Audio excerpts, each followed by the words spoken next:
All right, welcome to the podcast. We'll start off where everyone else does, as far as earliest childhood memory. What are we getting into?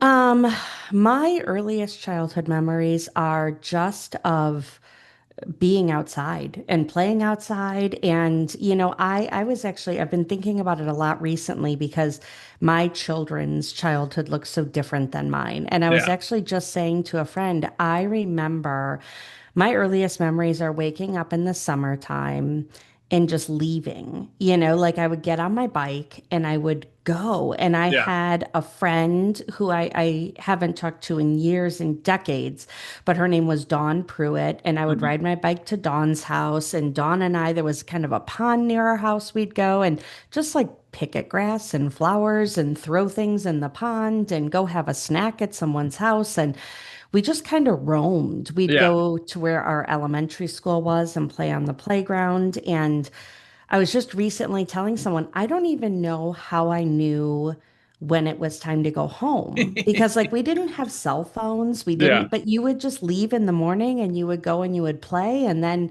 I don't know, maybe I got hungry, but you Yeah. would go home in time for lunch or dinner. And it was just such a different world where our Yeah. parents didn't worry as much about, gosh, now parents, we have, I think you have younger kids, Yep. but once you have teens, we have like tracking on their phone and, Yeah. you're looking at it to see if they are where they said they are. And it was just, I just grew up in such different Yeah. circumstances. And yeah, Well, and I think technically everything is safer. The kidnappings are down, the yeah, whatever is down. But anytime something does happen, it is widely known. So it's not like, oh, something happened in this town and I didn't hear right. about it.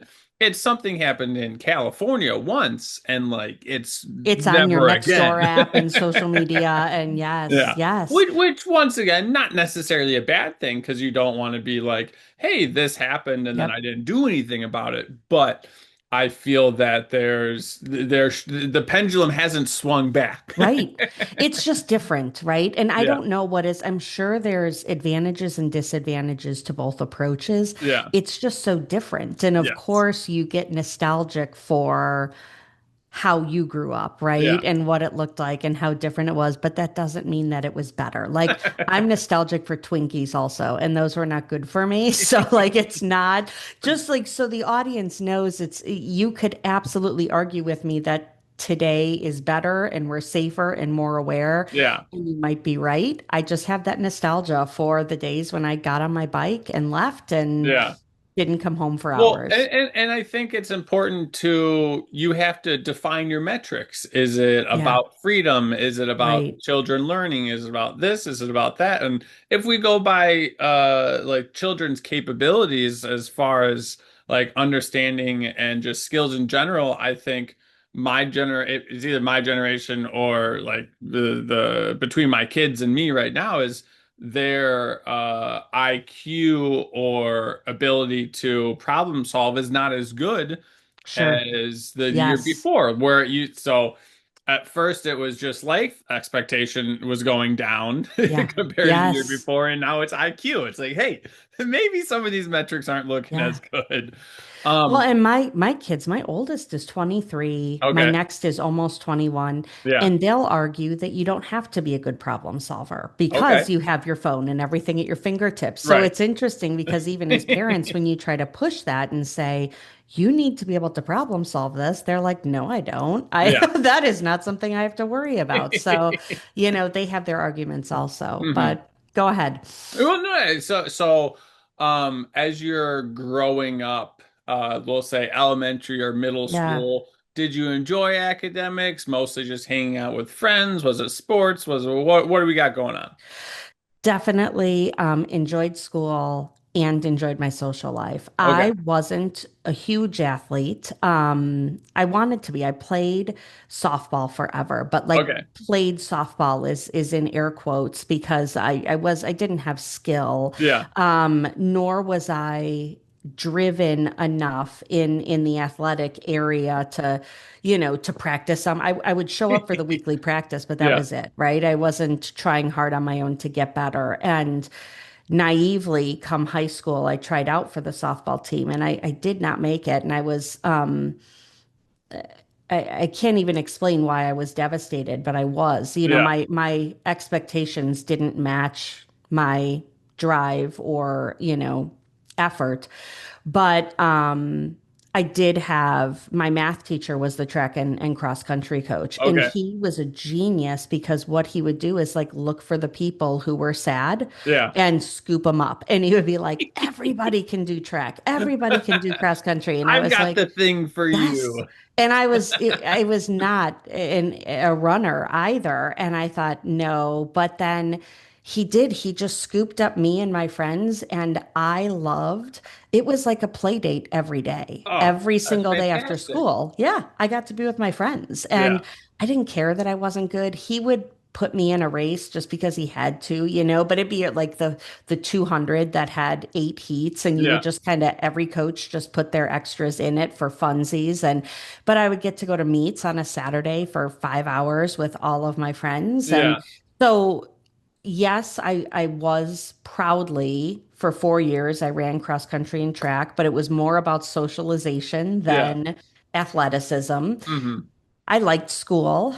I liked learning. I always have. I've spent a lot of money as an adult continuing my education, because I'm very driven to learn. I love Yeah. reading, but I read a lot of nonfiction. I read a lot of biographies. I love learning it with the exception of, like I am pretty topic specific. There are Okay. some topics I just don't have any interest in. Yeah. So if you were to have me sit down with a book about warships, Yeah. I just have no interest, and I trust Right. that our military has that under control. But when it comes to topics that I am excited about, Yeah. I love learning. I loved being in school. I always wanted to be a good student.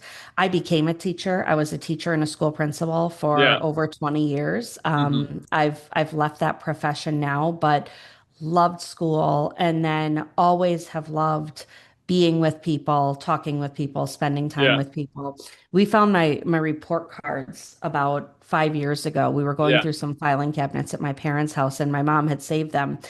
And it's funny, year after year, my kids were laughing because every teacher found like a really polite way to say I talk too much.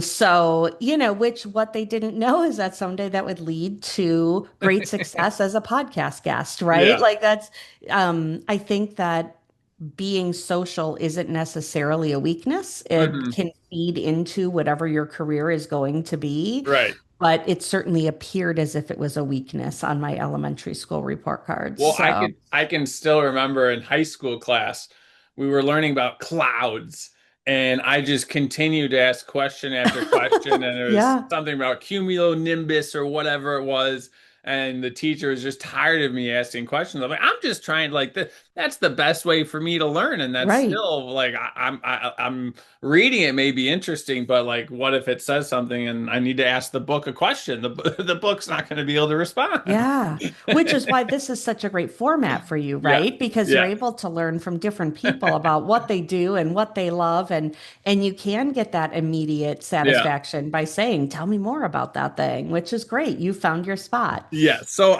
I feel for some children in school that their love and joy for learning not necessarily gets squeezed out, but how you were able to enjoy athletics because it wasn't as much of a serious thing for you. Like it was enjoyable. But when it comes to some kids for school, like they need to pass their test, their parents are hovering over them, and the learning is only to Yeah. get a grade, and at some point it doesn't become enjoyable anymore.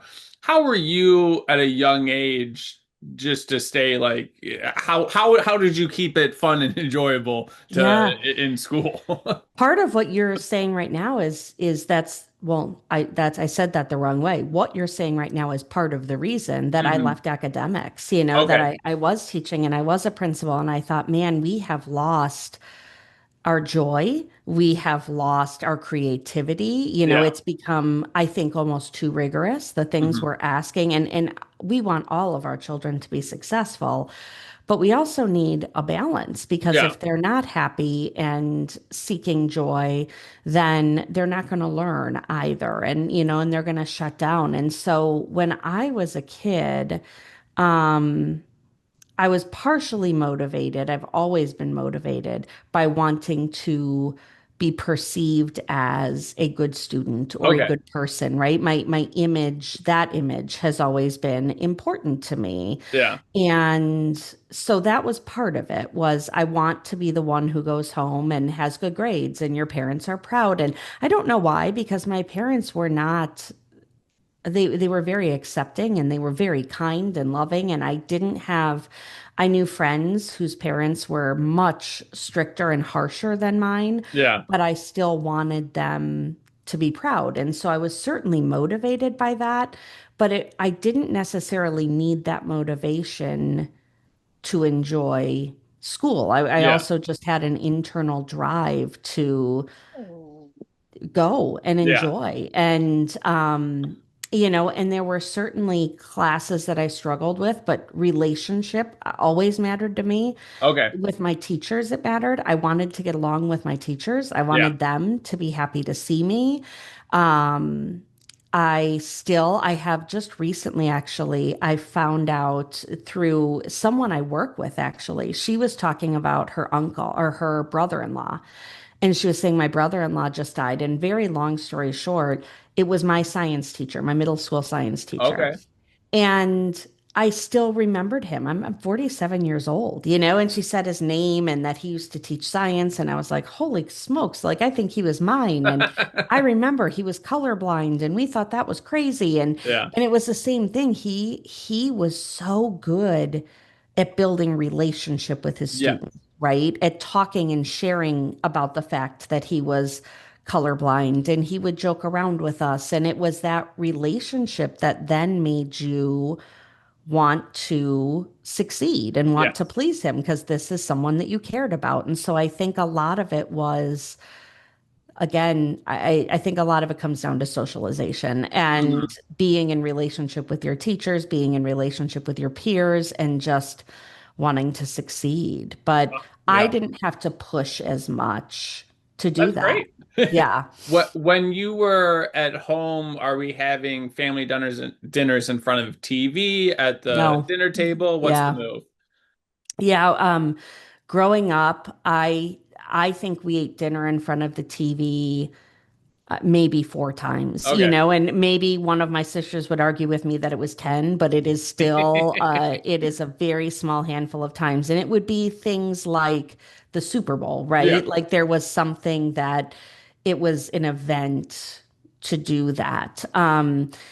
But we ate at the table. It was a very traditional for the 80s, a very Yeah. traditional upbringing. My mom did most of the cooking, unless it Mhm. was grilling, Yeah. and my dad was the grill master. And we had typically, we would have some form of red meat, Okay. some form of potato, some form of bread, and a vegetable. And usually that was peas or corn, or even the vegetable was very limited, Mm. so it might be au gratin potatoes or baked potatoes or mashed potatoes, but like our plate was very Midwestern, I Yeah. guess I would say. And when I went to college, I met my husband in college, and there was a night when he was like, let's get Chinese food. And I was like, oh, do people really like, I thought that was just in the movies. Like that was not something my family ever did. So Yeah.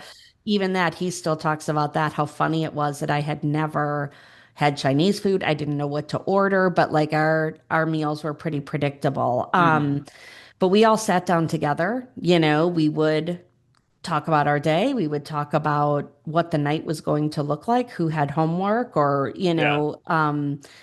TV was so different then. If it was Thursday night and Growing Pains was going to be on, it would be like, you got to get your stuff done before 7 because we're Okay. all sitting down to watch a show. But yeah, we would sit down, we would eat together, we would usually watch a sitcom or two as a Okay. family, before Nice. bedtime. I was just joking with my dad the other day. Very oddly, we were in the car and the theme song from Dallas, the show came on. I don't know if Okay. you know that show, but it was I like, I've heard it mentioned. right? It was like an evening. nighttime, probably came on at 8 or 9 o'clock, like soap opera, like a dramatic series. And like I heard that music and it gave me like a weird PTSD because that was like bedtime music. Like that music would Gotcha. play and our parents would be like, "All right, time for bed." And Start so getting I still sleepy. like and I never ever hear that song, but I heard it and immediately felt like I was supposed to go to bed. But I don't know, like I had a great childhood. There Yeah. were moments, right? There were moments that I wanted to move out. There were moments when I fought with my sisters. There were moments when my parents upset me. And as I grew and met more people and expanded my worldview, Yeah. I now, in hindsight, have such incredible appreciation for my upbringing because I was incredibly blessed, Oh, even though, 100%. And yeah, and for the longest time, we would have family dinner, yeah, and then on either Wednesdays or Sundays, it would be with my grandparents and my aunts and sure. uncles. Yep. And it was all like we would always just sit there and talk. I never had a lot to say when I was younger, just because I Yeah. wasn't doing a whole lot. Right. But I was hanging out with my cousins, and then I started dating a girl, and they would eat in front of the TV, and they weren't talking, and I was thoroughly confused. I'm like, Right. what's going on here? Right. Because you just think the way you grow up is how everyone grows up, That's what I right? thought everybody did. I was Yes. like, oh man, it's like you guys don't have 2 to 3 vacations every year, and Right. Christmas isn't huge. Like, what's the scenarios going on Yes. here? My husband went on one family vacation, his like Wow. birth through high school. Yeah. And that was shocking to me because Hmm. same thing, like we would go on two every year, Yeah. two, and it would be like a Saturday to a Saturday. We Hmm. drove, we did not fly Yeah. growing up. When I was in high school, I got on a plane for the first time and we went to Hawaii as a Okay. family. But Nice. we did. We went on 2 trips a year. And again, those are just things that you just feel like families do. And Right. then you meet other people who did not grow up that way. And Mm. you just, I mean, my appreciation for my childhood has grown enormously Yeah. as an adult. Well, Yeah. and it's just like what you're around is what you know. Yes, yes, yes. So And when you're in high school, do you have a direction or career path? What's being pushed, or what are you thinking internally about where you want to go? I knew I wanted to be an educator. I knew Okay. that. I knew that I mean, I have two sisters. One is 3 years younger than me, one is 11 years younger than me. Oh, So okay. my childhood stories center more around that sister who's 3 years younger. Yeah. And she and I used to play quite a bit, a lot of make believe. And I tended to be more of a leader because I Yeah. was 3 years older and she was my pawn, right? Just my play toy. But we would play school. I would be the teacher and she would be the student. And I would teach her things and grade Yeah. her. And then even in high school, we were lucky. My high school offered a program where one of your electives could be to spend afternoons at one of the local elementary schools. So I did. There we go.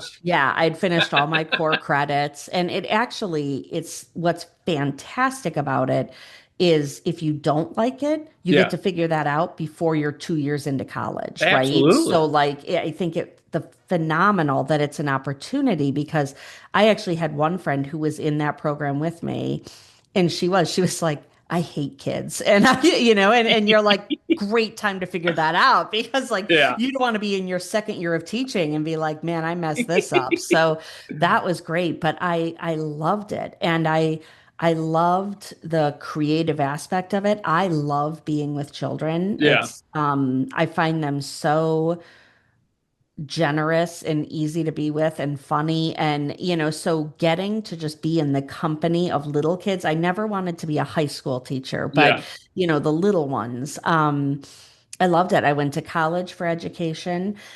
So I lived in Illinois my entire life. I lived in Carroll Stream, a suburb of Chicago, for until I was in second grade. Then So we moved. I'm in Batavia, so You are I know okay. right where Yep. you are. And then we moved to St. Charles, which Ah, is even closer to there we you. go. And I was in St. Charles my entire like second grade through the end of high school, Yeah. which if anyone listening knows St. Charles today, it was a much different place in the 80s and much smaller. It was small town vibes. Yeah. I had an aunt and uncle who lived in Elmhurst who would tease us because we lived in Iowa. It was, we were out there. But I, in high school, wanted to get away from that small town, Yeah. very much so. Like I had a love-hate relationship with it. And everybody, you couldn't get away with anything, right? Everybody, and my mom was a teacher in my district that I went to school in. So, Uh-oh. like, senior skip day, and this is when this district was a lot smaller. So, like, the high school secretary is just calling my mom's school, and Kim's not at school. Like, you just couldn't do anything. And I felt like I got to get out of this fishbowl. And so I went to Arizona State. I Okay. had never even been to the state of Arizona. I Was it a never party school back then or just when it you got was. there? It was. I didn't party. My husband did. My husband and I have very different freshman year experiences. I spent more time at the pool. I loved being in the sun. So Yeah. I was outside a lot. I hiked a lot. I sat at the pool to study and read my books. But I just wanted to like go somewhere where nobody knew my name and nobody knew my mom and nobody Okay. knew, like I wanted to go. And what's fascinating about that is I did, and then I got incredibly homesick. Like the first 6 months were great. Yeah. And then I was just like, nobody knows my name. Nobody knows who I am. Where are my friends? Like it was wild that the thing that I was so irritated with became something that I actually miss very Yeah. much. And I had never had to make a friend. I just Hmm. grew up with my friends. Yeah. And then new people would come in and out of that circle, right? But I was never in a position ever in my life where I didn't know anybody. Yeah. Even on track and cross country, friends joined with me. When I played softball, I was on a team with friends. When I went to religious ed classes, I was with my friends. Like I just had never been in a room before Hmm. where I knew nobody. And that Yeah. was really hard on me. Even though it was hard, it was one of my best life experiences Okay. because I learned how to make friends. And I Yeah. needed to learn that. I needed to learn how to feel uncomfortable in a room and how to start a conversation. So I think the life skills I gained were incredibly valuable, but it Mhm. was hard. I've seen a lot of videos recently and it's saying, I wish I could make friends like my daughter does. And then she would run up to another mother and say, Hey, I like your shiny shoes and your fluffy jacket. Can we be friends? Oh, that's awesome. I love So that. when you were in school, did you join a fraternity? Is it what is it for girls? Sorority. Sorority. Did you join Yeah. a sorority? No. No, what's the move? How did you make friends? Very slowly and cautiously. Yeah. I did not join a sorority. That felt really overwhelming to Okay. me. That felt hard.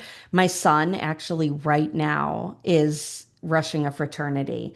And I'm like, but why? And are they being nice to you? And what's happening? No. Like everything I know about sororities and fraternities is from like movies from Yeah. the 70s or contain Will Ferrell or like none of Yeah. them are positive.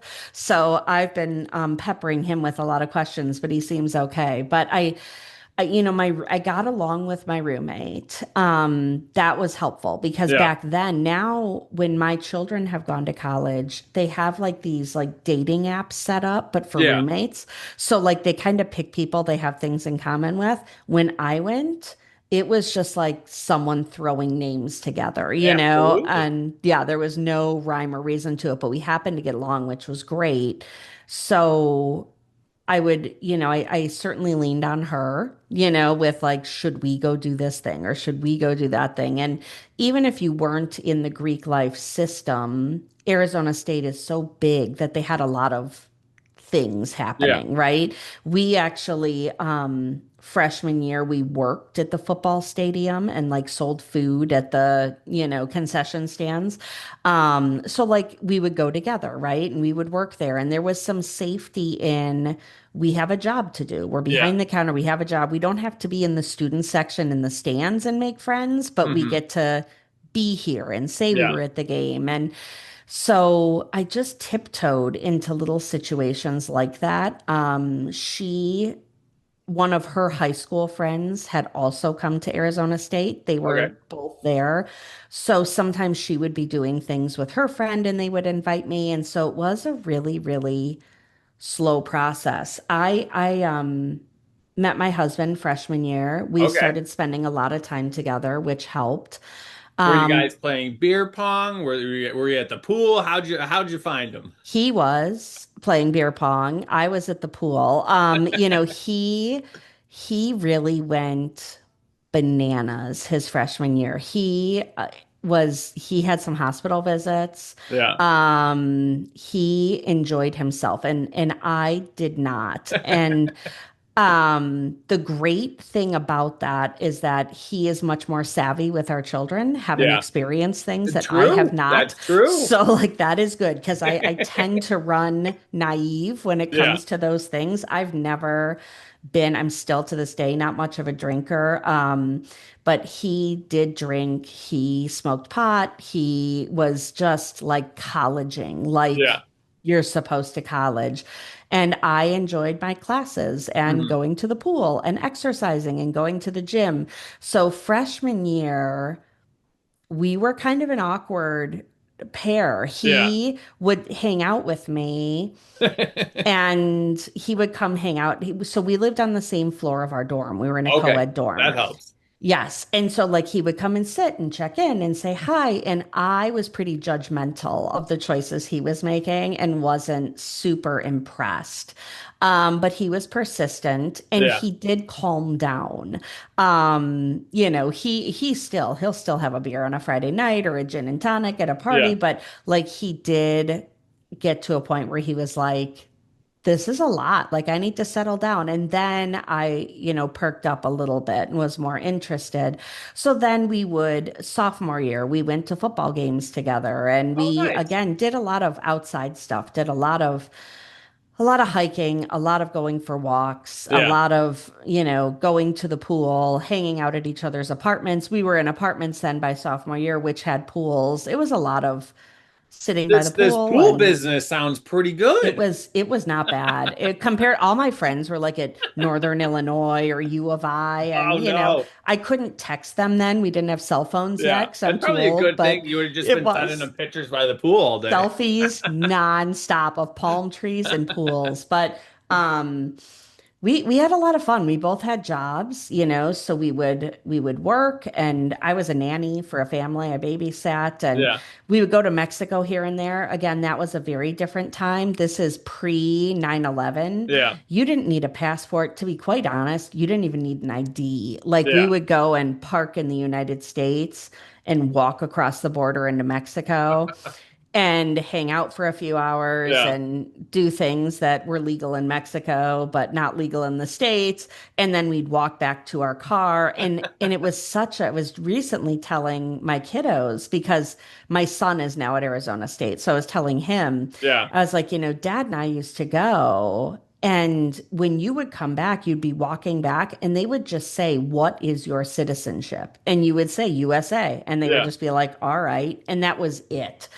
And I'm sure it's relatively obvious. I mean, we're pretty white and pretty blonde and, pretty American. So Yeah. I I don't think there was much to question, but we didn't even show an ID, nevertheless, a passport. So Yeah. it was a different time. But we had fun. We really enjoyed our college years. He moved back to St. Charles with me when we graduated, and we got engaged and got married, and we'll be celebrating our 25th anniversary in May. Oh, So it wow. all worked out, which is great. Yeah, I still adore him. He's a ton of fun to be with, and we do different things now. We don't Yeah. go to Mexico for the evening anymore, but we do have a lot of fun, which is great. So. So when you're in college and you're looking at the career path of teaching, what is the direction? Because you said the first 2 years you have to get certain certifications and things like Yeah. that. What does your trajectory look like while you're going through college? First 2 years are like your gen eds, Okay. right? You're just taking English 101 and, I don't remember what math I took, Yeah. geometry or calculus or whatever it was. And then back then, after your first 2 years, you actually applied to your program. Okay. So you would get accepted to Arizona State. Generally, you would Mhm. take your gen eds for 2 years. Mid-year sophomore year, you had to apply to a program. So my Okay. husband was in architecture. I was in education, and so I had to apply to the School of Education and get accepted, which I Okay. did. And then you start the second 2 years, really career specific courses, right? Yeah. So then you start taking classes about how to teach math and how to teach reading. And I remember taking language classes, right? Just learning how you learn how to talk and how that impacts how you learn how to read, and Yeah. psychology and classroom management, which there was not enough of, because honestly, like, how to teach math and how to teach reading was one, pretty instinctual for me, but it's also very well scripted in teachers' Okay. manuals, right? Yeah. But the things that aren't scripted for you are like, how do you communicate with parents, especially when it's a hard discussion, right? Or if you have parents who just Right. aren't very realistic about where their child is at. Yeah. And how do you manage a classroom, especially when you have children on all ends? You have children who only are successful when they can be in a quiet, calm environment. Right. But then you have other students who are only successful when they can, like you said earlier, when they can ask questions and talk out loud and process. And so, how do you design a classroom to work for Yeah. all of those different kiddos and allow them all the opportunity to be successful? And it was interesting. I don't know what it's like to be in the College of Education now, but when I graduated, I remember thinking I had 3 classes on how to teach math. Yeah. I had one on classroom management, and that felt wrong. I felt wholly unprepared Yeah. for some of the issues that occurred within the classroom, Right. but I felt over prepared. Like the lesson plans they would have us do in college were ridiculous compared to what you actually do as a teacher. And some of Yeah. that is to build your awareness and understanding. Yeah. But I just remember thinking, man, we were way over prepared for what this requires. But I have no idea how to sit down with this parent, especially when you're new, when you're Yeah. 22 and you're a fourth grade teacher and you've got a kiddo making some really bad choices. Their parents are 36. They come in and look at you and they think, you don't know anything, right? Yeah. You're a baby. It's your first year. Like that was really hard and I Yeah. wasn't prepared for that. So those are things I wish, were a little different, and I Yeah. hope they are now, but I don't know Well, that I, they are. I think you might be onto something there. My friend, she's a kindergarten teacher, and she's Hmm. getting her master's. I think it's 40 or whatever it Yeah. is.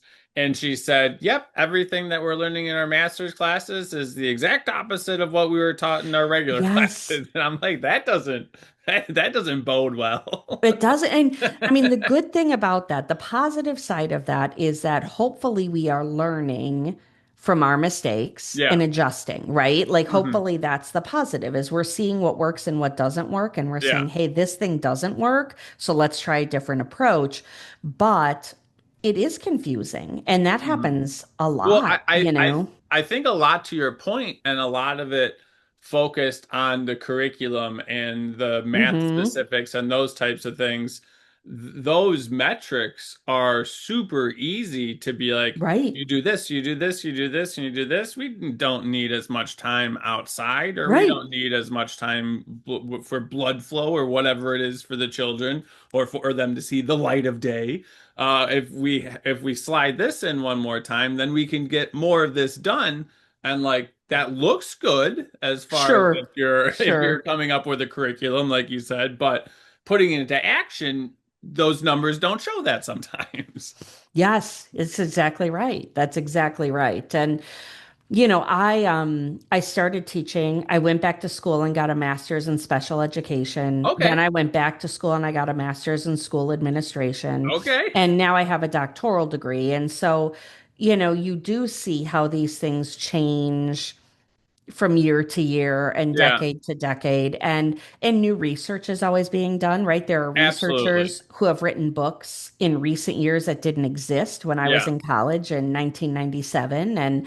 And so it's good to learn from that. But I'm on the school board now in St. Charles. I Okay. serve the city of St. Charles, and I still don't think we have it nailed. Well, We're still I trying to think figure it I out. think it's really hard, and a good example is any education when it comes to nutrition. When we Hmm. first came up with Yes. the food pyramid, that was because people were dying because they didn't have enough food. So Yep. obviously put carbohydrates on the lowest because that's the cheapest and that's what we could farm a lot of. At that Yep. time, we didn't have the ability to have, we'll call it factory farming for cows. So we just could not provide that amount of easy calories to people. But after 15, 20, 30 years, things changed, but the food Yes. pyramid was still there. And I think it's very similar with education. It's like, hey, we have a large group of kids that we're going to be taking care of. Let's figure out the Yep. best way to do that for a majority of the people. And I do think for a majority of children, if you have to send them to school, the school system is going to do a pretty good job for the most Yep. part. And I think that's, there's usually a lot of people that say like, "Oh, school sucks," or this or that. And I think Yeah. looking at it from more nuanced perspective is helpful in these Sure. discussions. Yes, because yeah, are there things that could be better? Of course there are things that could be better. But we're also as educators, and again, I'm a little more removed from it now, but we're constantly pivoting. Like Yeah. AI didn't exist 10 years ago. So you could be a relatively recent college graduate. You could have Mhm. graduated college 5 years ago, right now. Yeah. You can be teaching. Nowhere in your college experience were you taught how to manage the use of AI in the classroom in Right. positive or negative ways, because it Hmm. can be used positively. Yeah.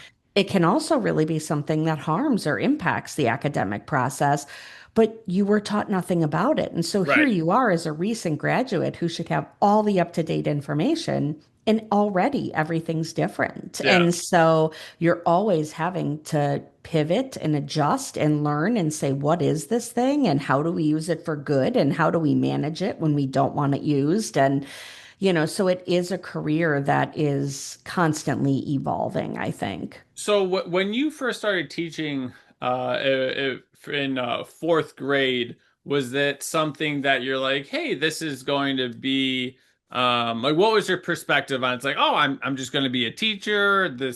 Yeah. This is what we're doing. Yes. Yeah. So my mother taught second grade at the same school her entire career until Okay. she reached her pension and retired. And that was very common in education back then, right? Yeah. Teachers would have a library named after them or the gymnasium or, because they were loyal to one school, one grade level. They became a Yeah. treasure at that grade level. And so I think I kind of envisioned that because that's what was presented to me. It seemed Yeah. like that's what people did. Um, that said, I actually realized that I liked change. Okay. I like learning. I like having things to think about. And so I started and I taught fourth grade for a few years and I was like, this is kind of cool.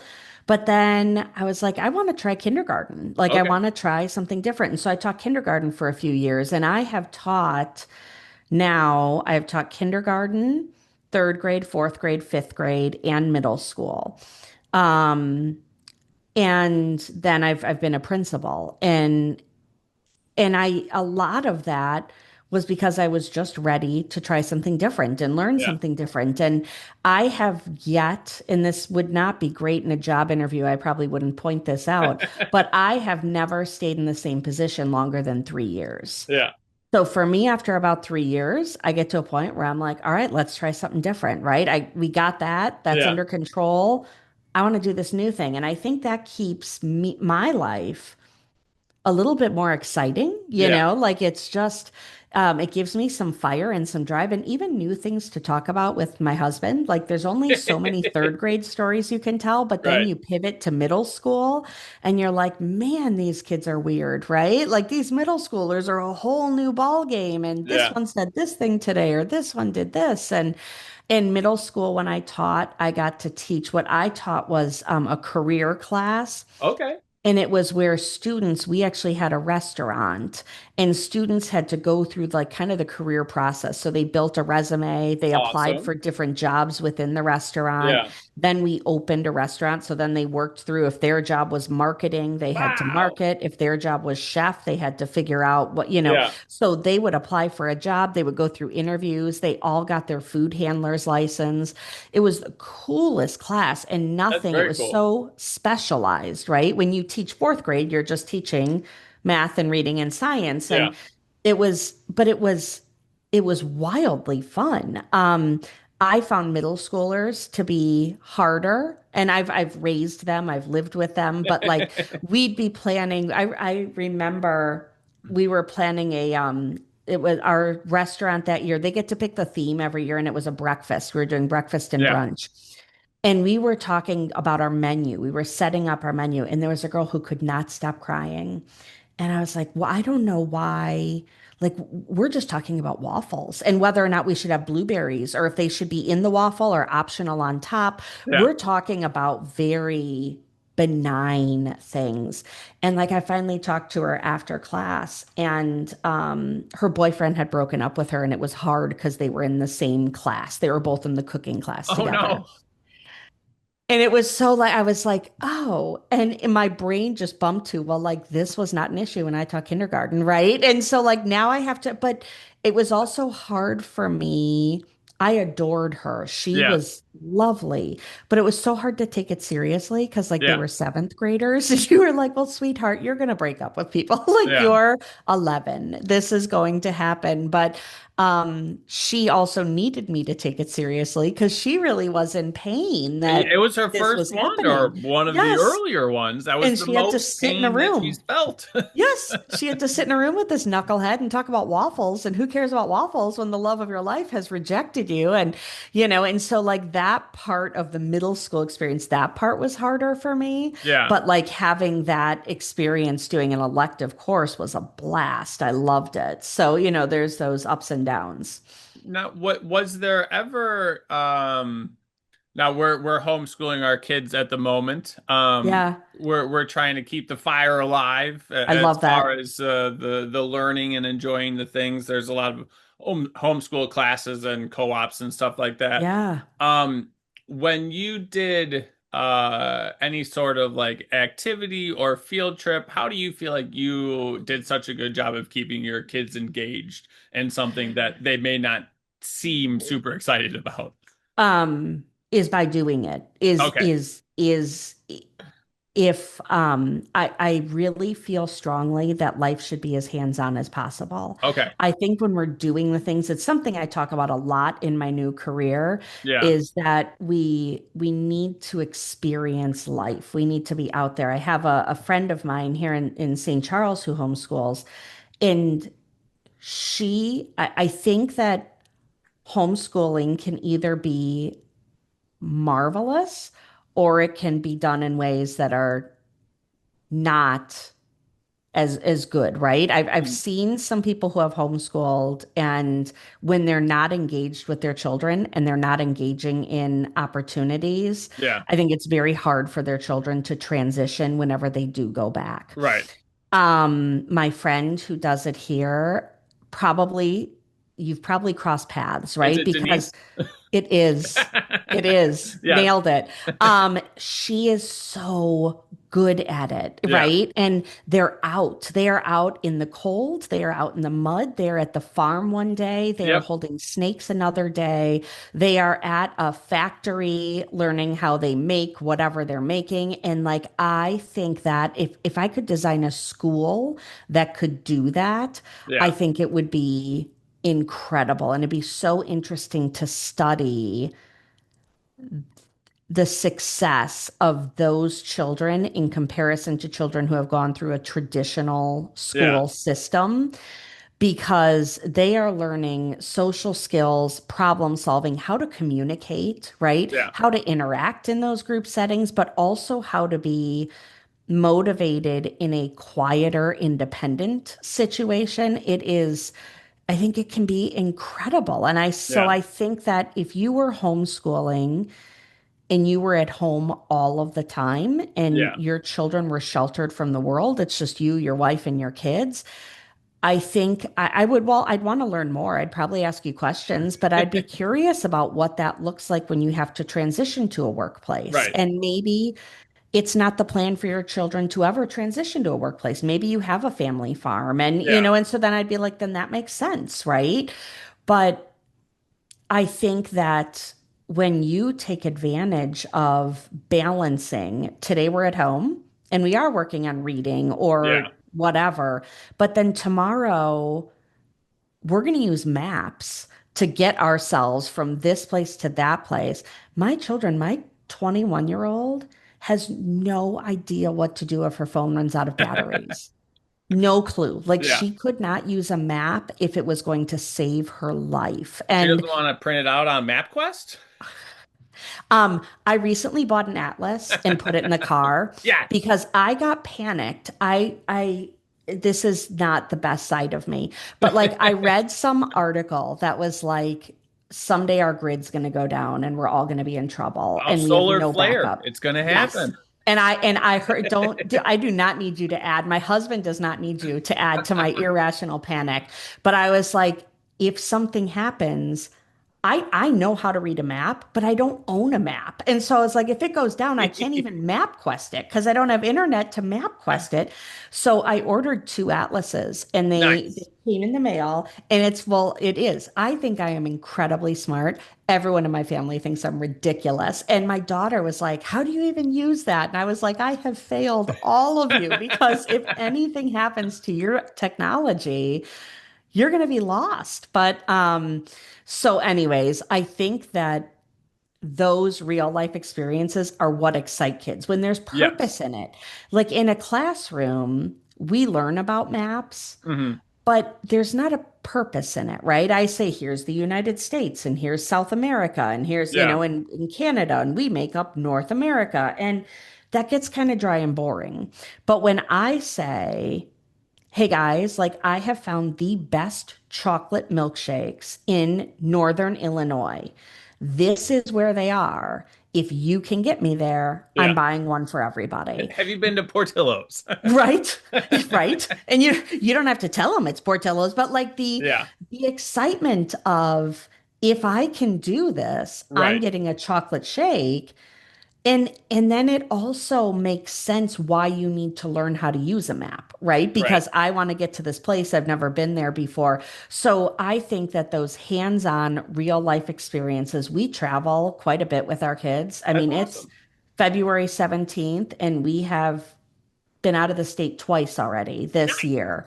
And I think those things are important. I think being in other places is important, Yeah. seeing other things. I love it. So if you know Denise, my guess is you're doing a pretty good job of what you're doing too and Well, having a lot of fun. as soon as I think our daughter was one or two, maybe my wife was pregnant. No, because she came over here. So I think Adeline might have been like one or two, and we were talking about homeschooling, and I had Yeah. Denise on probably 2 or 3 years ago. I was like, what are you Oh, doing? right? Can we talk, right? Let's Yeah, have yeah. coffee. And Yeah. and a lot of people that I have on the podcast who are either entrepreneurs or influencers or whatever it is, they were self-starters and they were homeschooled. I was like, this right? is okay. It seems like it's doable. It seems like I it's an think I option. do. I think if you do it right, I think it provides incredible opportunity for your Yeah. children. Yeah. Yeah, And I do. so far it's been really nice because I'm the stay-at-home dad. My wife is also at home, but she works as well. Okay. Yeah. And we do pretty much everything together, even though it may not go as fast, but we Yeah. have about 45 minutes of school each day. And then 3 days a week we have an activity, and then the rest of the time we just try to be outside as much. But Yeah. I um, love it. the That's thing that great. the thing that helped the most was buying a curriculum was really Yes, of nice. course. But that's what teachers have, right? Right. So teachers have that too. And that's why, like I said, I think having three courses in how to teach math is overkill when Yeah. you're going to be provided a curriculum by your district. Hmm. But the classroom management part is something that you need to spend a little more time Yeah. on. Yeah, you should So use the I, curriculum. I also have a lot of teachers on here, and a lot of them have transitioned away from teaching. Hmm. Probably at least 15 now that I've had on. Yeah. What was your original reason for either saying, "Oh, I only have a couple years left," or "I'm out of here"? Like, what was the moment for you? So for me it was twofold. Okay. One, there were things in the education system that I was really struggling with, right? And it is much different than it was when I started. My first year teaching was 2000, so it was 26 years ago this August. And I got to be much more creative then. Okay, that's And what I hear. I like that, right? There's a part of me that really enjoys that, right? Is the creativity of I need to make sure my students understand how the sun, the moon, and the earth work together. Mm, I get to come up with fun ways to teach that. yeah. And that isn't what it looks like anymore. And Mhm. sometimes for good reason, right? I think I don't love what I'm about to say because it's arrogant. I was going to Mm, say it sounds arrogant. It just is, but I was a decent teacher. I was yeah. good at what I did. I wasn't the best. I can name better and they deserve to be named, but I was decent and so I could be creative and Yeah. still meet the expectation of teaching that standard.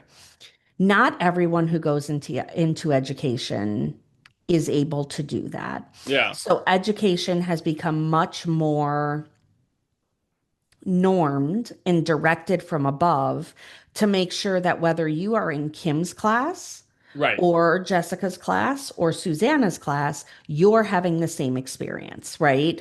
Because all of the kids can't be in Kim's third grade class. And Right. so they've tried to norm it more so that your experience is similar. You're reading the same books, you're doing the same projects, and there is benefit to that, especially being a school board member. I don't want to poo-poo that because there is benefit, but it was hard on me. For Right. me, it was I started to miss some of the reasons why I was so attracted to education, right? Right. So for me, it was hard because I was like, gosh, I really miss the creativity. I miss doing these. I miss like the sparkle in the kids' eyes when you would come in Right. with like 12 hard-boiled eggs and they would be like, what are those for? And being like, you're going to find out at 2 o'clock, right? Yeah. We got to get through the day You first. had And hooks before it was cool to have hooks. I You were and on I it. loved it. And so I missed that, right? And there's some opportunity for that, but it is much different now. Yeah. So I missed some of that. I still like education. You could find out in 2 years that I'm back in the classroom, and that Yeah. wouldn't be shocking to me. There are parts I still miss. I loved it. I did not hate it when I left. Yeah. I liked being a principal. There were things about that I loved, right? There were things about that that were very hard, but there were things I loved. Um, but also I found parent and family structures becoming much more complex Okay. and different. That was also getting harder as an educator. What is Um, that just in the meetings and the emails that you're getting? Like, what do you mean by that? Yeah, some of it is I'm trying to think of a nice the nice way to say it, but some of it is that sometimes people aren't really open to communication or seeing their children through a different lens, That's a right? nice way to say My it. husband and I have always said our children are very different on the inside than they are on the outside. We Hmm. know that. Yeah. Sometimes in good ways, right? We have had people say to us, our kids have gone to play dates, right? And sometimes people will be like, your son was is so polite. You've done such a, and my husband and I are like, oh, thank you. But in our heads, we're like, who the hell went to his house? Like that was not our kid Yeah. because, on the inside, he is not the most polite. We have four children, right? And we're Yeah. like, he's not the most polite of our four, but hey, I'm glad he was polite there. That worked out for us, right? And we also know the opposite is true, that Hmm. they sometimes are kiddos who make good choices in the house, don't always make good choices outside of the house. And so we've always been open to that disconnect that they Yeah. can look different, but not everybody is. And so sometimes that is hard, right? Having those conversations. And um, even you have, I think sometimes it's hard to accept that your children are a part of a community when they're at school. So you get Okay. people who want oranges served every day and people who want apples served every day. And you Yeah. have to pick one, right? And that's hard.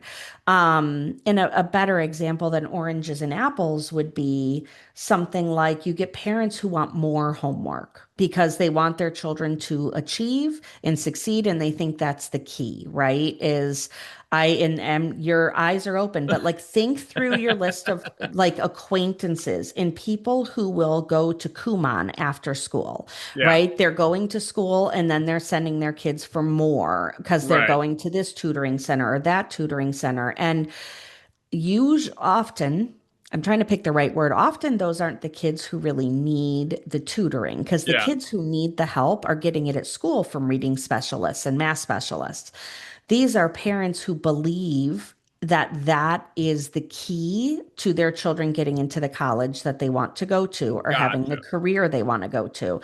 I don't necessarily believe that to be true, Yeah. but I don't think it, I accept that I'm not angry at parents who do it, right? But as Yeah. a teacher, you've got parents who are saying, my child is flying through the math homework. It needs to be more rigorous. It's not challenging enough for them.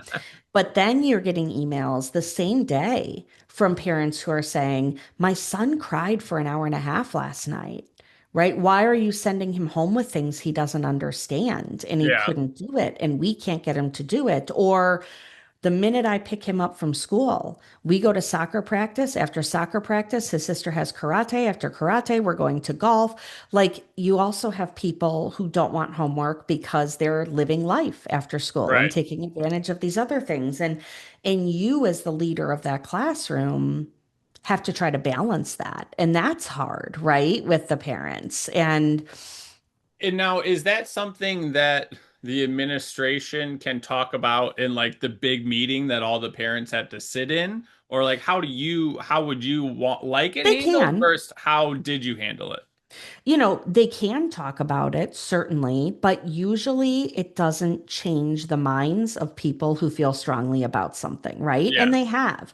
And there's research you can point to. You can link in your newsletter. Here's four articles you can read about this, right? But you can also find four articles that will defend the other side. Right. That's one of the hard things about our access to information today is that you can find information to pretty much support anything, right? And so I can show you the reasons why I think that what we're doing is working, Yeah. but you can also show me reasons why what you think is correct. And so my approach usually was, if you want Henry to have more homework, if you want him to have more practice, here are some resources where you can find that, Yeah. right? Like this is what my expectation is of the 26 kiddos who are coming to me tomorrow morning is that they've practiced these three problems. If you want Henry to practice more, here are places you can find that, right? Or Yeah. if you want me to send even home, I can send some stuff home for you if you want to. But I also will talk to parents about how, in order to be successful, I also believe that children need a break. Yeah. That as work, right? I work all day. I work 8, 9 hours a day. Yeah. When I come home from work, I don't want to work more, Right. right? So I go to work, I wake up, I take my shower, I get dressed, I make my lunch, I go to work. Yeah. I work until 4:30, 5 o'clock. When I come home, I want to be done working. My husband and I take the dog for a walk. We make dinner. We do dishes. Sometimes we watch a show, sit outside by the fire. I'm not like, you know what? If I work for another hour and a half now, I'll probably be more successful tomorrow. Yeah. I don't think that's living your best life, right? Hmm. And maybe I would be if I got caught up on some emails or whatever, but I don't want to work now. I'm done. And I think kids should get that same flexibility. Their Absolutely. job is school. So they've been at school all day. They've done their job. When they come home from their job, they just want a break so that they're Yeah. ready to take it on again tomorrow. So I'll share that perspective. It doesn't always sell, but I'll share it. Yeah. And then with the parents whose kids are struggling, I just tell them like they should never cry for an hour and a half, right? If they cry for 5 minutes, Right. send me a note, say we sat down, we tried, they didn't understand it. I need to know that I don't want mom to do it for them or Hmm. brother to do it for them because then I think they understand. Right. Send it back and tell me they were crying because now I know I need to sit down with them and reteach, right? Yeah. I know that I'm going to pull them aside when everyone else starts their work and say, let's do a couple of these together, right? Hmm. If they fly through them when I pull them aside, I'm going to email mom again and be like, hey, Jonathan might be working you over. It seems like he knows how to do it and he maybe just didn't want to. Or Yeah. I'm going to say, we practiced today. Here's a couple hints I gave him. If he's struggling again tonight, maybe you can give him those hints as a reminder, right? Yeah. So no one should be crying. And I also don't feel like you should be spending 2 hours on homework every night Right. because you need to find joy and relax. And so that was that was the education side where there was a part of me that was kind of head scratching and being like, do I have 15 years of this left in me, Right. right? For a pension, it would have been great had I just kept doing it, but I didn't. And the other side of it, which is would be a total shift in our conversation, was that my mom died, and I'd started my doctoral work when my mom died, and Hmm. she died unexpectedly. And being the learner, like I said at the beginning, I started to feel like I knew nothing about death, dying, and grief. Okay. And the experience of losing her was absolutely stunning to me how much I didn't know, even though this was a part of my destiny. I think Yeah. most adults you talk to would say, we're destined to lose our parents. And they're going to say, I don't want to. I hope that day is far away if you have a good relationship with your parents. But the expectation is that they will probably die before you. Hmm. Yet I was wildly unprepared for this thing that was my destiny. Right. And the simple things like how do you plan a funeral all the way to the very complex things like what does normal grief look like and how do you work your way through that grief. And so I started learning, and I ended up changing my doctoral research was going to be focused on. I was a school principal when I started it, and it Yeah. was focused on my hope was to move into superintendency. um I had no desire to do that anymore. I to this day don't. If Yeah. you right now, if we stopped filming this podcast, recording, there we go, recording this podcast, and you're like, hey, I've got a guy who needs a girl, you're the perfect person, I would say, I'm out, right? I do not want to be a superintendent. And so I shifted it all. And my research ended up being focused on end of life care and grief. And I graduated with my doctoral degree with that research focus. And I became certified as a death doula.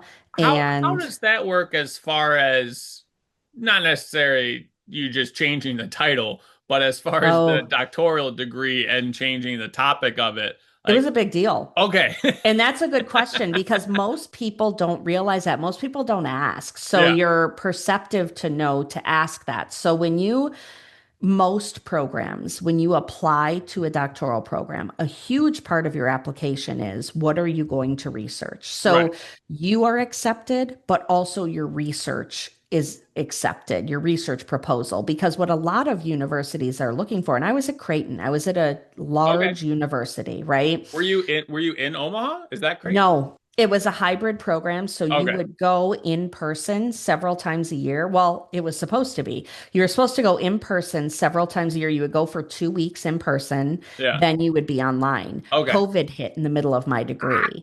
So the in-person visits just yeah. stopped and it became I still then it they picked up again my last year. So like my first year and last year I was in person, but Okay. the in-between years were more online because of COVID.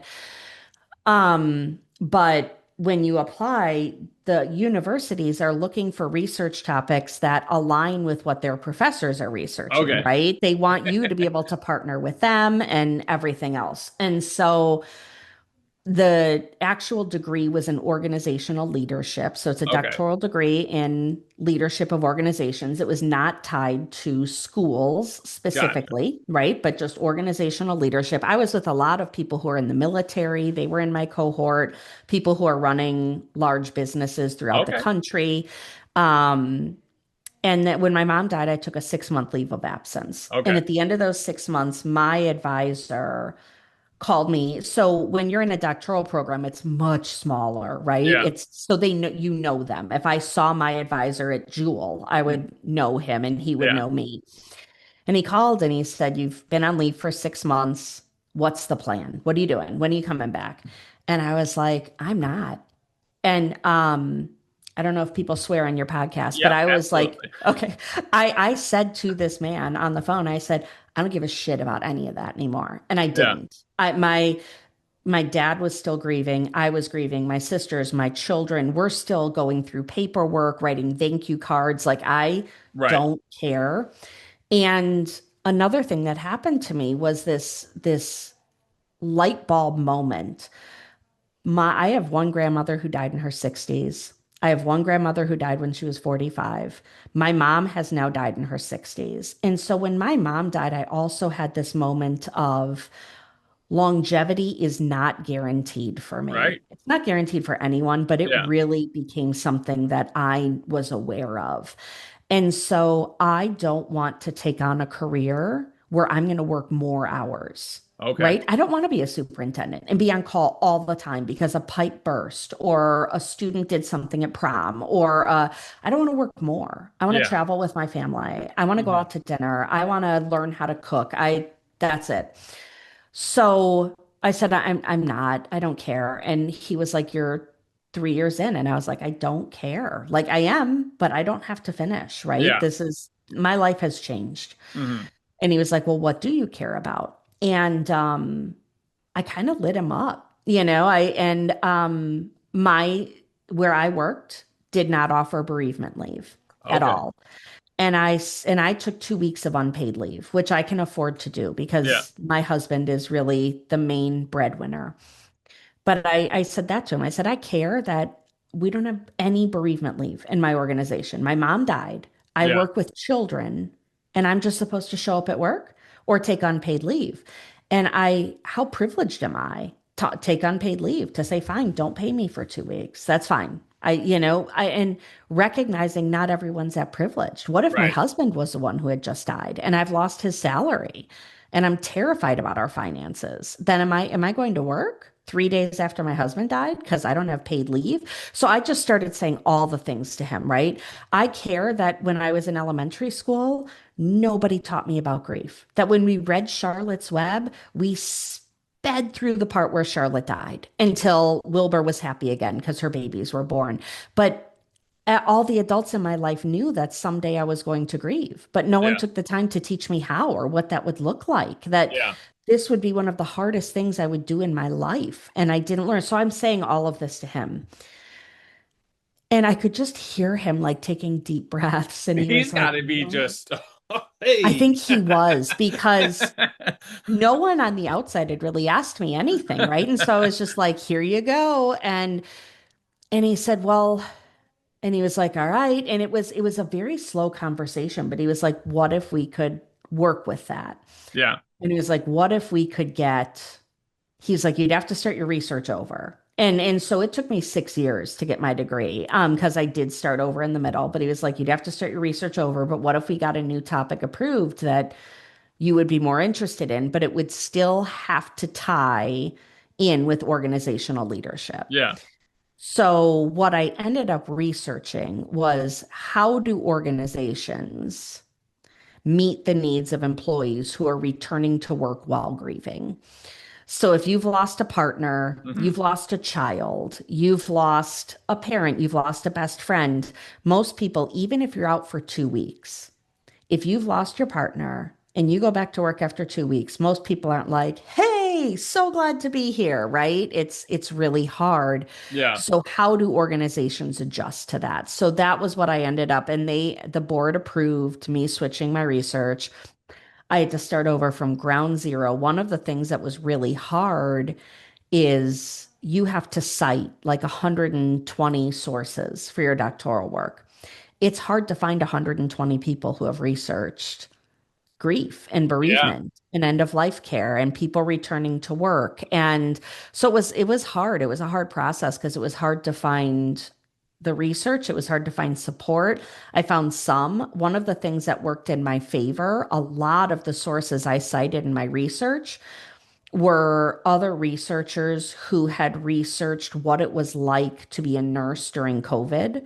So, a Uh, lot of nurses who were grieving because they were seeing so many people die and so yeah. many people die alone, and the own grief they were experiencing and having to return to work to do it again the next day. So, I had to really dig to find research that would support what I was doing, but I was able to do it and So graduated. what when you're getting your doctoral degree, because the way I perceived it without knowing anything, I thought it was similar to you graduate high school, you graduate college, you pass these Yeah. classes, you did these things. What's the process for getting your doctoral degree? So you have like about a year and a half of classes, Okay. right? So I had a class in transformational leadership. So again, being organizational leadership focused, not education focused necessarily. I had courses in motivating employees, right? How Okay. do you hire to fit your vision, right? What does transformational leadership look like?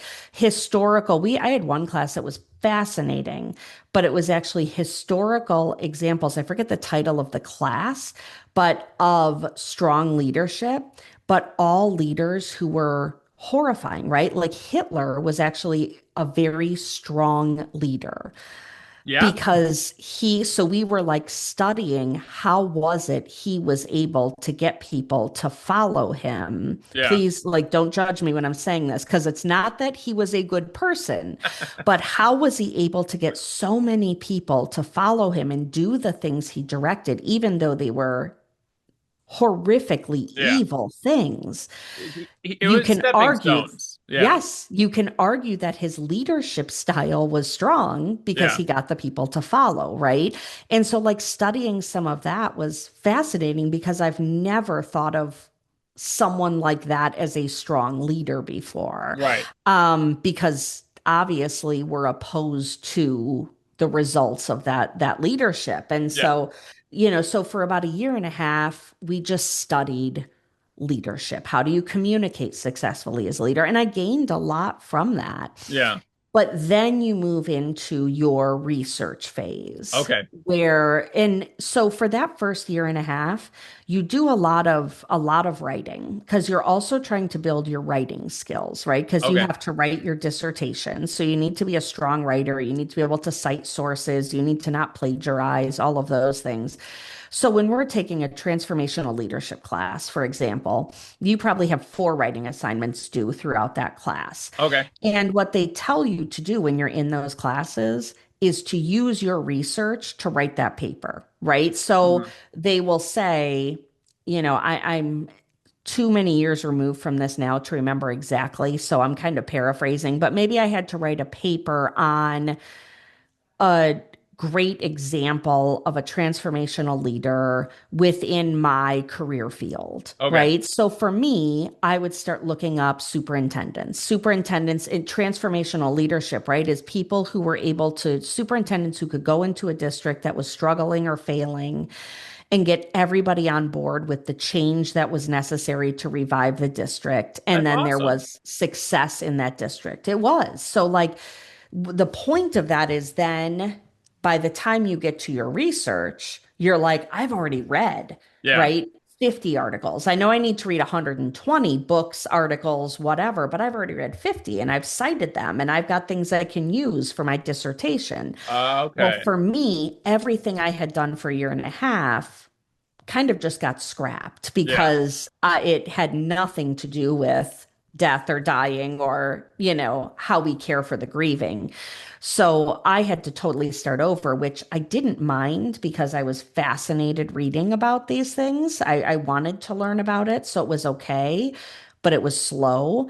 So when you enter your research phase, you're working with your chair, your co-chair, your advisor, and sometimes you're meeting in person. I'm going to Omaha and sitting down with them, and we're in the library. And a lot of mine was, where do I find, like, help me find stuff, right? Help me Yeah. find, because you've got like Elizabeth Kubler-Ross, who everybody knows about, but she's written 3 books, right? So I found a researcher out of University of Arizona who studies the brain and how the brain changes when you're grieving. And so it was like digging and digging and finding these people. A lot of it is in Europe, like in Sweden and Finland. There's a lot more research Where they care than there about is these things? here. Yes.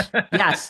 I don't want to get too political, but yes, like so a lot of those European countries had some research that I could lean on. So you meet with your chair, you meet with your co-chair, you're on Zoom, you're sitting together. Sometimes it's meeting with your editors who just tear apart your writing and, make you feel pretty bad about yourself. But so that second phase is where you're really not in classes anymore, but you're working more independently with your Gotcha. leaders. And while you're going through this process of research and editing and all those things, was that helping with your grieving process? Did you It find things? was Okay. absolutely, it was a huge gift Yeah. to me. Yes. I probably I would have healed. I think most people do, but probably in a much less healthy way, Yeah. And so learning about it was it was so validating.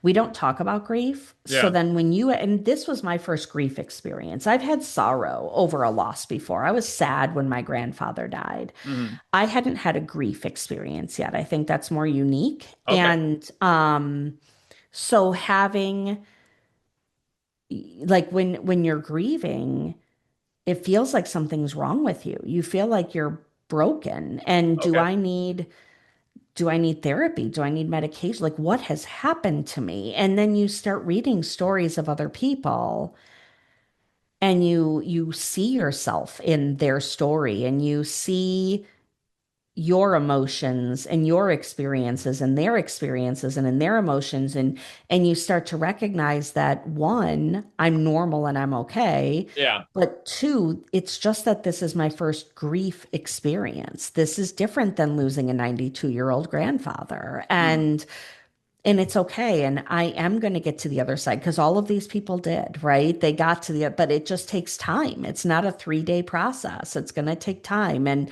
I'm going to miss her forever. And so it absolutely helped me. I still miss my mom. I still think about her almost every day. Yeah. There are so many experiences I wish she was right next to me for that I could call her and tell her about.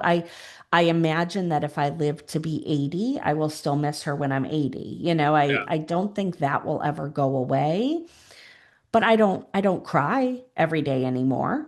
I cry Hmm. here and there when I think Yeah. of something, but and I now know that that is absolutely what most people who are grieving, they would tell you their experience is similar. Hmm. So And how that did you helps. transition into what you do now as far as from the doctorate to finding this Yeah. career path. I I started working a little bit in this field while I was still teaching. And then I am self-employed now. I Okay. have my own company. It's called Tomorrow Morning, Mourning. I thought that was very clever, but now no one can find it when I say it. So I spell it all the time.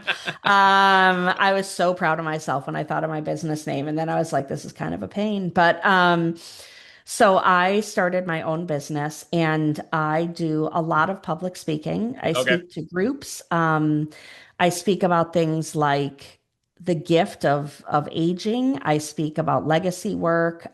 So making sure your story is here when you are not. How Yeah. do you leave your story behind for the people that love you? I speak about grief and death and dying. I work with schools and how to help their students who are grieving. So I'm a That's great. consultant with schools when they have it is. It's something that I really love because I can connect that former life of being a teacher and an educator. And Yeah. we have schools where students have died. We have schools where parents have died, where teachers have died, and they just don't really know what to do. And 100%. so I have yet to work with a school and not have them be profoundly grateful to have found someone who can help them because there Yeah. aren't a lot of people who do have the background knowledge that I have or the comfort that I have in Right. talking about it. So I work with schools, I work with organizations. I have done corporate training that aligns with my actual dissertation of Yeah. how to adjust, how to offer bereavement time that works for your HR managers and doesn't stress them out, but also works for your employees and meets their needs. So Right. I do some corporate training. I write. I've been published probably 6 or 7 times now in magazines, and there are Dang. 2 books that I'm a part of, which I love. And then I work with individual clients. So Okay. I have 2 right now. I don't take more than 3 at a time. At least I haven't yet, Yeah. because that's pretty intense work. And so the 2 clients I'm working with right now both have a brain tumor. They are both terminal. And I work with them on preparing for end of life. I think when you're prepared for it, you communicate your needs, you design what that is going to look like, it is a much different process. It is more peaceful, it is easier on your body, it's easier on your family, which in turn helps their grieving process. Hmm. We work on things like legacy work, what they're leaving behind, what stories they haven't told that they want recorded. We plan their funerals, we write their obituaries, which is amazing when people write their own obituary and get to tell their own story. What Yeah. would you include if you only have 500 words and you have to tell your life story? What does that look like? So I get to do some neat work with people who are facing end of life also, which I love. Grieving obviously very tough because like you said they don't really teach it in school Yeah, and you look to your parents and if it's your parents the ones that either you lost or they're the ones grieving it's going to be a hard learning experience. So yeah. through your schooling and learning and working with people, what are some things that you found most helpful at the beginning, middle, and just through the process? Sure. I think with kids especially, the one one thing is to make sure. So I think one of the hardest situations I've seen is when one parent dies. Okay. One of the hardest things to do. So if grandma dies, mom and dad get to coach the children through the grief together, Right. right? And you're going to learn together, and you have 2 people who are going to figure this out together. When a parent loses their spouse and there are children involved, the remaining spouse is grieving themselves. Right. And to grieve yourself and to try to help children grieve, I think is nearly impossible. And so, Hmm. one of the first pieces of advice that I offer in that situation is to seek support outside of yourself for your children. Yeah. And it doesn't have to be a therapist. There are people who are really opposed to therapy, although I am not and would argue for it. It can be a trusted adult. It could be the aunt or the uncle that your child adores, right? Children can also have a hard time if mom has died. They might not want to talk about it or ask the questions they're thinking of to dad because they feel like they're going to upset dad. They feel Yeah. a responsibility for dad's happiness. But if you say, hey, I know that you are going to need to talk about your grief. I know you want to talk about mom. I know that someday you might have questions. I want you to know that Aunt Jenny is here for you. Aunt Jenny's going to check in on you once a week. She's going to take you out for ice cream. And if Right. you just want to talk about soccer, you can. But if you want to ask a question about mom, you can. So just know that Aunt Jenny's in place for this. Aunt Jenny is going to talk about whatever you want to talk about, Yeah. but you should feel comfortable and safe with her. It can be with a therapist, it could be with a school psychologist, it could be with a trusted teacher. You have to make sure you tell the teacher you've put them in that Right. position, right? So they know that it's okay to talk about it. But make sure they have someone who they can openly grieve with without feeling Yeah. nervous about upsetting the other parent or making them sad. Even though, as a parent, you're probably already sad, Right. kids really take on the burden of that and the weight of that. And then another thing I tell people who are working with children, oh, I forgot, previous question. Fox Valley Hands of Hope is an incredible resource we have here in our community Really? in Okay. Geneva. They are free. They are a nonprofit. They have groups for children. They have groups for families. They have That's groups great. for adults. It's an incredible resource right at Kirk and 38, the corner of Kirk and Okay. 38. And everything they offer is free. So, again, if you don't have a trusted family member, you Yeah. want a group setting, go search Fox Valley Hands of Hope and learn more about them. But the next thing that I will talk to parents about who have children who are grieving, and this could be a grandparent, an aunt, an uncle, a teacher, a friend's parent, Yeah. is to listen to the question they're asking and only answer the question they're asking. So, as adults, sometimes our children will say, you maybe say, Maggie's mom died. And they're going to say to you, well, where is she? And we immediately try to get really complicated with that, right? Well, we Okay. believe that, we believe in heaven and she's in heaven and there. And a lot of kids don't, when you say we believe in heaven and that she's in heaven and that it's a beautiful place, they don't know that that's different than their friend Susan's mom who just went to Daytona Beach and came back from Daytona Beach, right? They don't get that. Yeah. You're telling them about this beautiful place that she went to, and she can see you, but you can't see her. That's all very confusing, Yeah. Okay. right? But Yeah. to Yeah. Yeah. simply say her family buried her and she's across the street from the river, and we can go visit her if you want to go visit her. Okay. Answer the real question without getting too deep. The cool thing about kids is they'll keep asking questions. Yeah. So if they want to know more, they're going to say something to you like, well, I know that she was buried, but I heard Uncle Sam say that she can see you. What does he mean? Well, then you can get a little more deep, right? And say, Gotcha. well, we believe that her body is here, but Yeah. Yeah. Yeah. but wait and see if they ask, right? And see what their actual questions are and answer their actual questions. Okay. They also want to know what to do with their grief or how to help people, right? Hmm. So if it's a friend who has lost a parent or a grandparent, what do I do for them, right? Right. How do I help them? Tell them how to help. It's okay to ask your friend, can I the a big thing we teach adults who want to help a griever is to ask the griever a question and accept their answer, right? So when I'm teaching corporations about grief and you have an employee who's returned to work after losing their spouse, Yeah. don't ignore the fact that they've lost their spouse. They haven't forgotten. A lot of people say, I didn't want to upset him. I didn't want to bring it up. Well, he hasn't forgotten that his wife died. He remembers. But what you can say is, hey, I'd love to have lunch with you today, Yeah. right? And then when you sit down for lunch, you can say, do you want to tell me a story about your wife or do you want to talk about the Packers game? Hmm. And if he says, I'd love to talk about the Packers game, awesome. And then just Yeah. lay into it, right? Can you believe that play during the third quarter? Did you see it? This guy dropped the ball again. He drops the ball every time. Just accept their answer. And it's the same for kids. Yeah.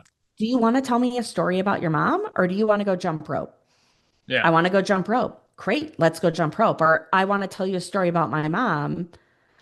What an honor. Hmm. I love that you feel safe telling me that story. Tell Right. me. And if they're like, some kids are going to say, well, I don't know what to tell you. Tell me what your birthdays looked like. What did your mom Hmm. do on your birthdays, right? Just Yeah. ask like a simple, don't ask about their death, about losing them, about the grief, but bring them Yeah. back in time. Tell me about, who taught you? Did your dad teach you how to ride your bike? Tell me a story about your dad. What was Yeah. that like? But ask people if they want to talk about it or not. Give them that choice because Yeah. some people are yearning to talk about it and don't Yeah. know who they're allowed to talk about it with. Yeah. And if they don't want to, they'll tell you pretty quickly that they don't want to talk about it. Yeah. That's got to be incredibly hard to deal with, just hearing these stories and seeing these kids going through the struggle. How do you handle that situation? Do you mean if children are telling me stories Well, or just like adults I'd say or about my death job in or loss general? in general. Yeah, Yeah. I feel like Yeah. there's a lot of Um, Kleenex being available when Sometimes we there get in the are. car. I cry sometimes, and I'm Yeah. actually okay with that.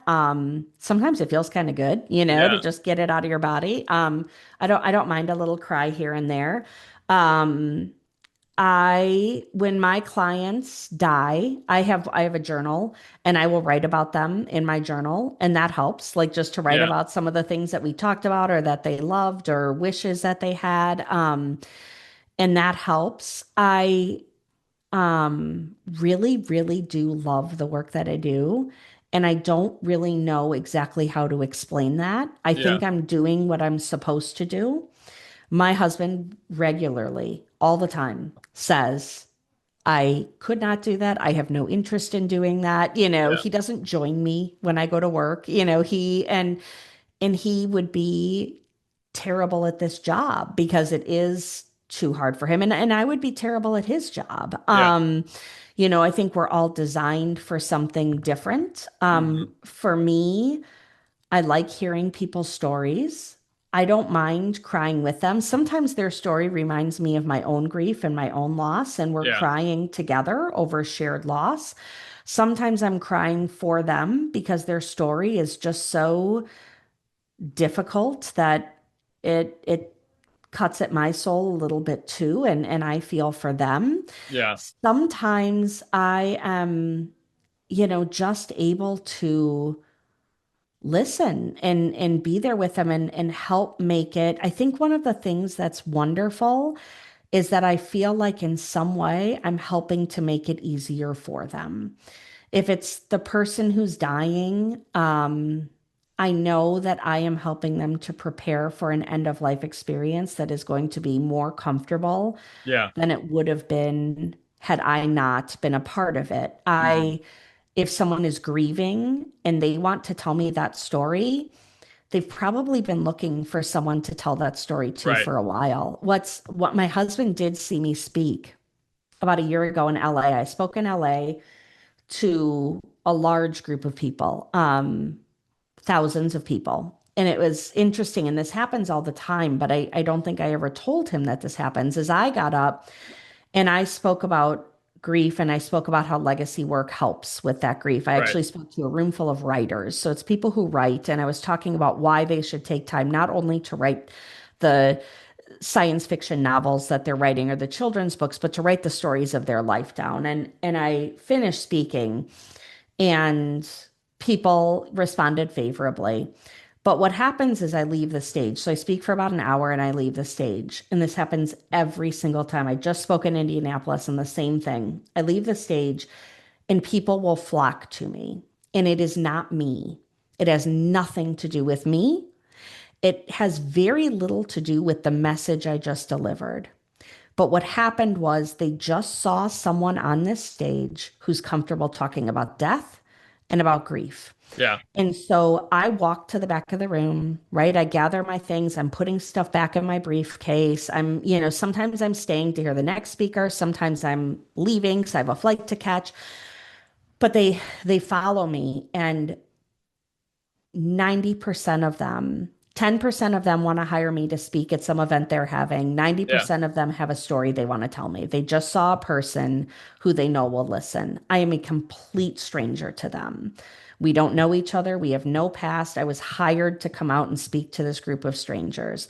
And they start showing me pictures of their best friend. I just had someone telling me about her best friend who died in an avalanche in a skiing accident. And she's showing me pictures of her best friend. She's telling me about how the last conversation they had and how she didn't know it would be the last. Um, and I just listen, Right. and they just come and they share and they tell and they think they feel some of these people, their loss was 5 years ago, 8 years ago. For some people, it was more recent, but I think they just feel such great relief that they found someone that they can share their story with, and they know that this person will listen without trying to change a subject or back away or go Right. to the bathroom. And I appreciate that I can be that person for them. So I think the beginning, the crying, the initial grief is very tough to experience for Yeah. everybody. How do you not necessarily quantify successfully going through grief, but what are you looking for as far as you're going through the process? Um, Um, One, that you are engaging with it, okay.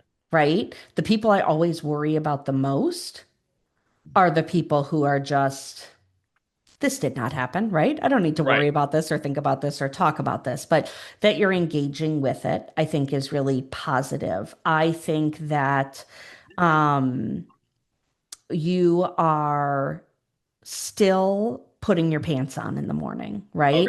And not necessarily the day after, right? If Right. if something 100%. happened today, so Yeah. I'm not talking about the day after. The day after, you might be in jammies all day long and Yes. you deserve to be, right? But Yeah. if I meet someone who is 6 weeks out, I'm not expecting that you're perfectly fine, but Right. I'm hoping that you're getting out of bed. Okay.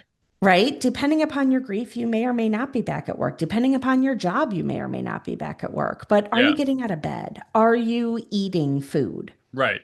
It can be bland food. Maybe you just have some toast, Yeah. but are you eating? Are you Okay. hydrating? Right? Um, I think being outside is magical. Okay. Are you going outside? Maybe it's just for a walk. Maybe it's to get the mail. Yeah. But are you going outside? Are you seeing the sun and feeling it on your skin? Or, in Chicago, that's hard in February, but there's still opportunities to Yeah. be outside and breathe in fresh air. And so, are you engaging? I think grief experiences, for the most part, do change people. Yeah.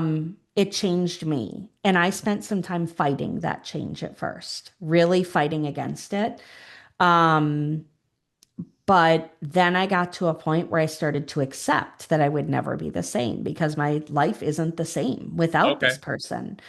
And so I accepted it, but still had to work towards understanding it. And so, even if I see people who are fighting that they're changed, I Yeah. appreciate that they at least have recognized that there's a change, right? So, do you notice how this has changed you, how it's Yeah. changed the path of your life, how it has changed what's important to you and what isn't? So, I look for that in people. And it doesn't mean, like I said, that you're done, Right. but just that you see that. I think one of the biggest things when you really read the research on grief and like all of it and you dig into it, and these are papers that were written in the 1800s all the way to things that were written about COVID.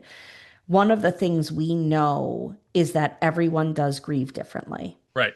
Every human grieves differently, and you grieve differently depending upon your relationship with who has, Hmm. like, you can't even say that the loss of a mother is the same for everyone, or the loss of a child is the same for Right. everyone.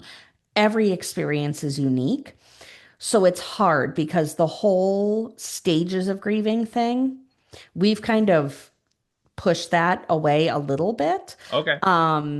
We believe you go through those things, but not in a linear, it's not like a start line and a finish line, like in a Gotcha. track race, right? Are you going to have anger? Probably, but probably like 50 times, you're going to feel angry. You're Yeah. going to feel angry when your neighbor's kids graduate eighth grade and your son isn't there because he died in a car accident, right? That anger is going to Gotcha. come up again at eighth grade graduation, that it's going to keep revisiting. And bargaining is going to keep revisiting, and so we look at it much differently now. So you can't look at someone and be like, they're going through the stages, this is a good thing. They're everyone's going to grieve differently in a different wavelength, in a different pattern, and Yeah. it's just accepting where they're at and helping them get to a place where their grief can coexist with a successful life experience also, Gotcha. So right? Where go it, ahead. well, if someone isn't able to hire your services or you have those three Yeah. clients, where would you push them to look if they're going through the process of grief or they're just looking to learn more about it? If people were looking to learn more about grief, well, my website is tomorrow morning, LLC, I believe, How .com. how do you spell that again?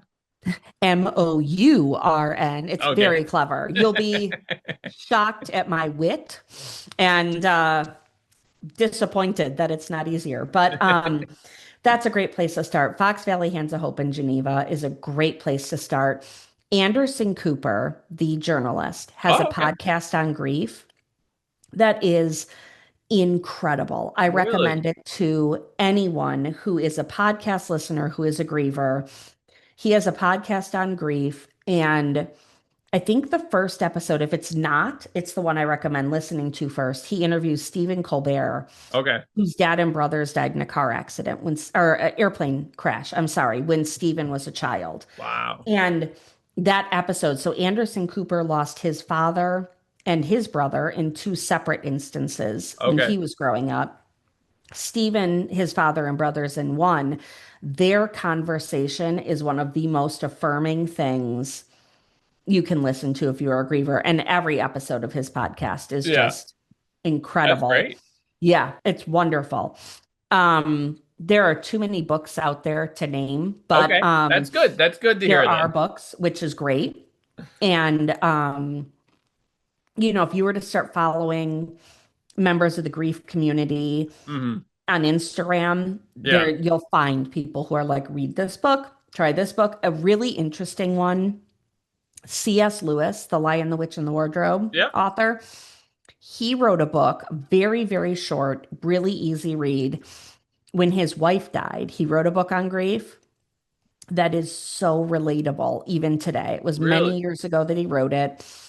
Another great recommendation, but a really short, easy read that if you're grieving, you'll read it and be like, oh, yep, yep, Hmm. yep. Which is great. And then there's a magazine. It's called Get Griefy Magazine. Okay. And it is a magazine for people who are grieving that has tons of resources in it also. So I Yeah. highly recommend that. And I know you can find that on Amazon. Okay. I don't know where else. It might be at like places like Barnes and Noble where they have like 80 magazines, but it's not at Jewel. Yeah. It's not with Right. People magazine, but you can find it out there. But that's a cool resource also. Wonderful. Well, Yeah. to wrap this up, I'll end it with the last two questions that everybody gets. What's your definition of health? Not necessarily the dictionary definition, but what Yeah. is health to you? Joy, Okay. being happy. I think if you're happy, the rest will come.